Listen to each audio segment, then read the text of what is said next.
Hi, this is Tina Harjo, and I am going over the book Teaching with Poverty in Mind, What Being Poor Does to Kids' Brains and What School Can Do About It.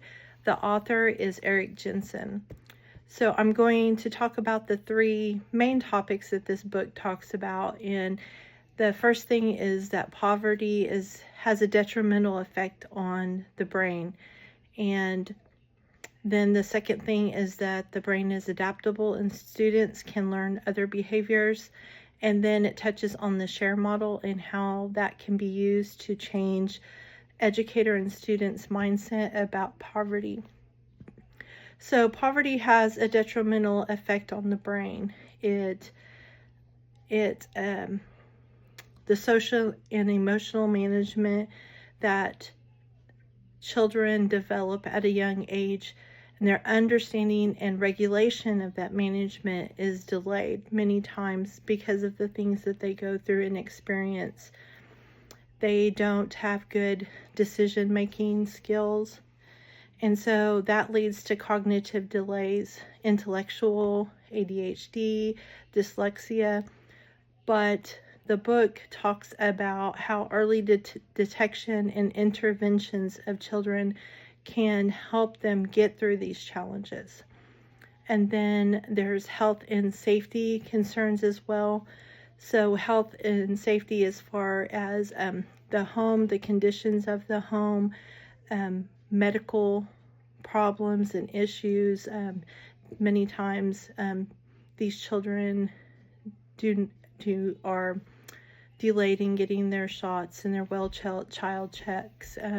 They have dental issues that haven't been taken care of. Other health and safety concerns is in the home that they live in, they may not have utilities, they may not have running water and heat or electricity, and so they may not be clean, they may not have the type of food that they need, and they may not have parental support at home.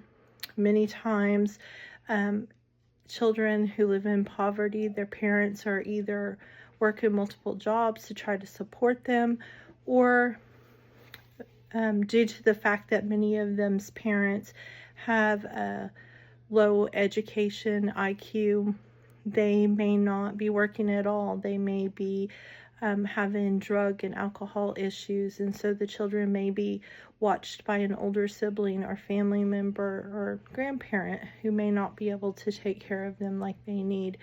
And so that leads to stressors and anxiety that they may be going through. And all of this before the child even walks into the door to get an education from us. These are the things that they're going through. So they're bringing all of these problems and all these stressors and anxieties and worry in the door. So the author Jensen talks about how the brain is adaptable and students can learn new behaviors. And so what we have to remember is that early detection and prevention can help these students, teaching them at an early age how to deal with these issues that they're going through. And some of the things that he suggested is to embody respect, develop healthy relationships, and show respect to the child first. If you want the child to show you respect, you show them respect first. So help them develop healthy relationships by being that example to them. So in the classroom, it says to have embedded social skills into the curriculum, encourage peer-to-peer and teacher-to-student interactions, teach and demonstrate how to meet and greet. A lot of the times, children don't know how to say hello or good morning or yes and please and thank you, or even, yes sir, no sir. They don't know these skills because they haven't been exampled to them at home. And so it says at an early age, embed these social skills. Be inclusive. acknowledge each child and celebrate small steps. You always have children in your classroom who are just bubbly and happy, and they already have the social skills that they need. Pair them up possibly with somebody who needs to work on those social skills, someone that needs a friend. And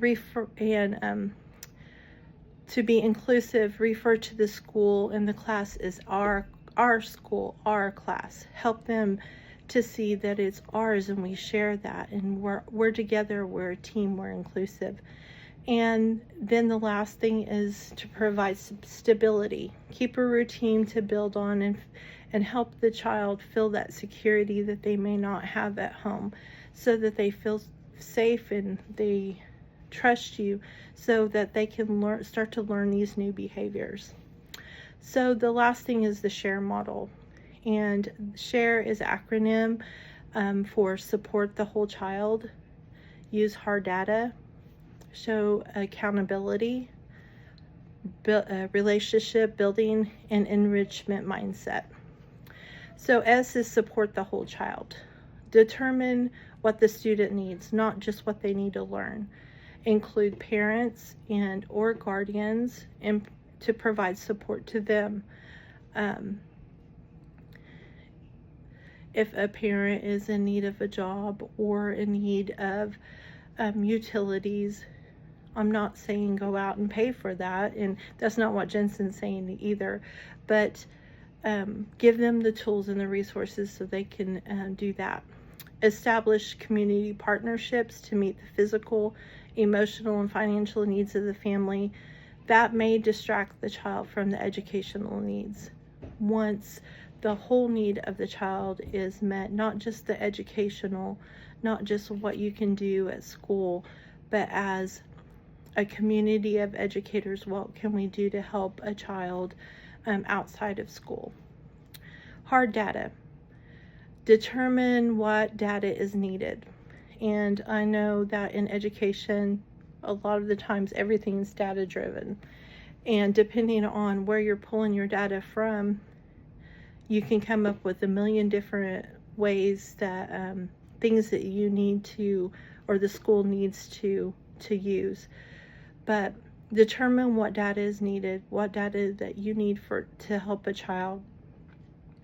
Analyze and share the data. Do it as a team effort.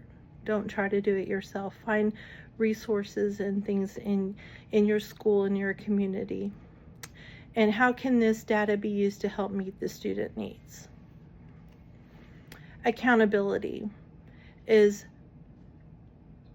building teacher buy-in. Build teacher buy-in to the change. Develop relationships, like I said, create a team, and build the teacher buy-in. Help them see the value of helping this child and their family, but also value the teacher input. Don't just make the plan and try to get others to do the plan. You have to also value teacher input.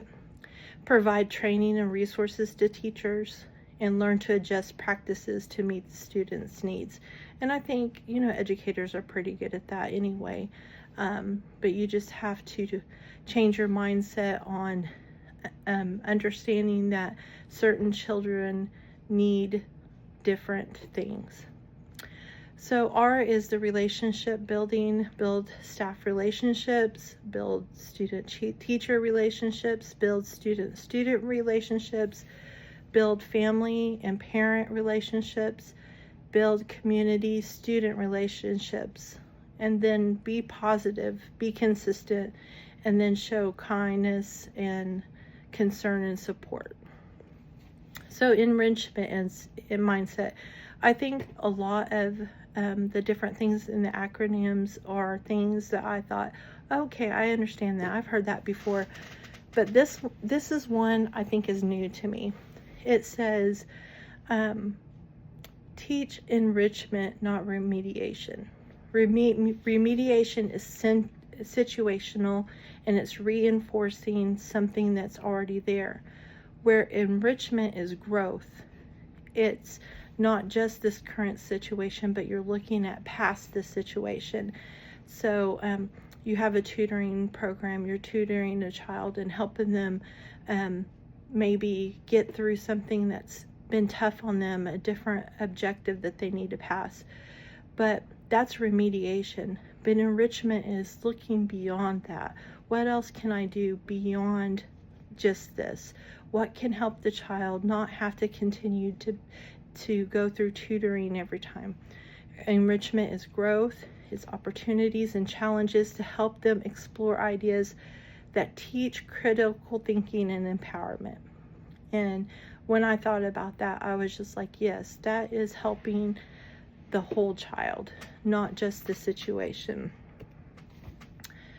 It says, what are the biases observed in the book?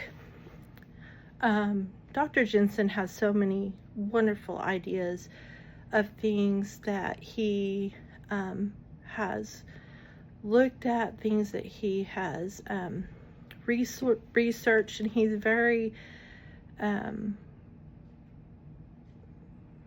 very educated on the topic.